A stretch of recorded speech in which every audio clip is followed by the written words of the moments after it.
Let's make it clear kune ava vanoda kubatsirwa kubhadhara mari dzemabhazi.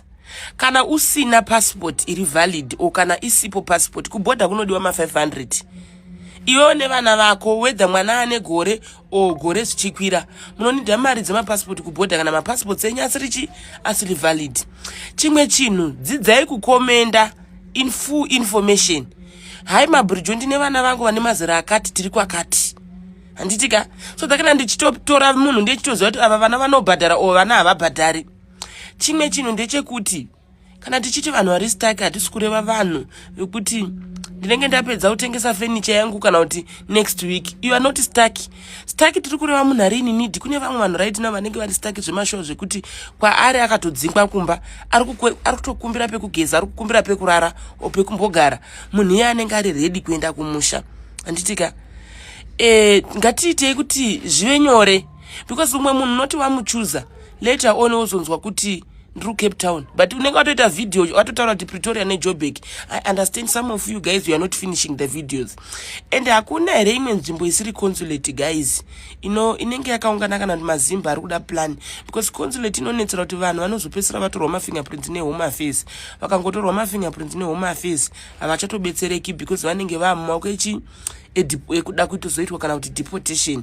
Nedeportation unenge watobhaniwa kuti hauchadzoki kunoko. Hakuna here kune vamwe vanhu yavo kuti vanenge vakangoungana maybe ndosvika ndongochuza vemari yandinenge ndangopiwa because vamwe vanhu vari pasocial media they are not serious honestly speaking.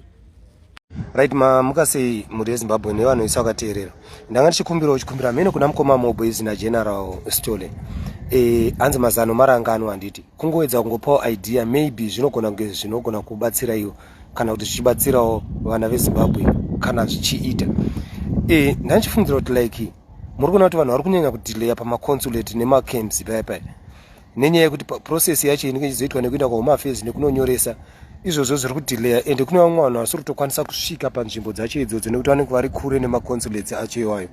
Saka mhene kuti zvasiri nyore here kuti vanhu vangoende kumaports kwavaingogara vachingokwirira mabhazi. For example kuno kuPretoria kunoku vanhu vari kunana Mamelodi kwavaipindurwa door to door nezuro vanongokwira vaenda paBosman vonoungana paBosman paya panosimboungana vanhu maDecember vachiita 6-7 days varipo pane a lot of big space ipapo vanhu vonoungana paBosman paya then pasaite zvekuketwa kuti bhazi running kana kuti bhazi running kana consulate iriyo nemari yakabva kuhurumende vanongounza vanhu vanenge vachibva kumaconsulate vachienda kunomirira pamaranks ipapo kana vari vashoma vamwe votobva kuZimbabwe votongouya vachibatsira pamaconsulate voita kana kuti 2 vonyora mazita kana veHome Affairs vasingakwanisi kuuya ipapo paground kuzobatsira ipapo vanotanga vangonyora mazita evanhu vese vari kuenda let's say 4 buses voenda kuHome Affairs vonoprocessa those 4 buses names vauya nevanhu veHome Affairs ipapo vanhu veHome Affairs vauya votarisa mazita aya vachitora mafingerprints vachiita say everything vanhu vachibva vatopinda mumabhazi ari 4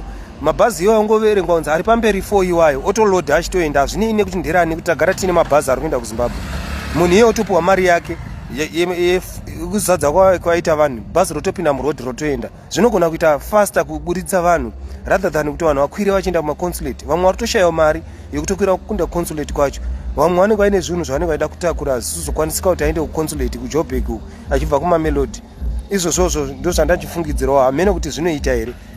Can you please check on this message, maybe it can help. Right, good morning once again kuhama dzangu dziri muSouth Africa umo icho chigrenade chibaba one munhu akarova dombo rikabuda musodzi. It's the time again. Shandrai muri kuda unoshanda shamwari haisi nguva yekutiza inei kana wadzinganiswa ndo paunotiza. If you don't have the motive of coming back home shanda but iko zvinochishanda izvine musoro vanhu vaMwari uri ukoko zvipa target yekuti uchishanda uchiunganidzawo tumari twako totopa 5,000 rands yauri kutambira mwedzi yasarai womeka sure kuti mumbobvisa zvituma basics 2,500 paside uchidaro in 4 months unenge wane 10,000 yako uri ukoko utsvaga something that you come back with wakutowana pokutangira. Mufunge kunoku hakudi zvinhu zvakawanda kunoku ukauya une ruzeva rwako rwakanaka wotenga huku dzako.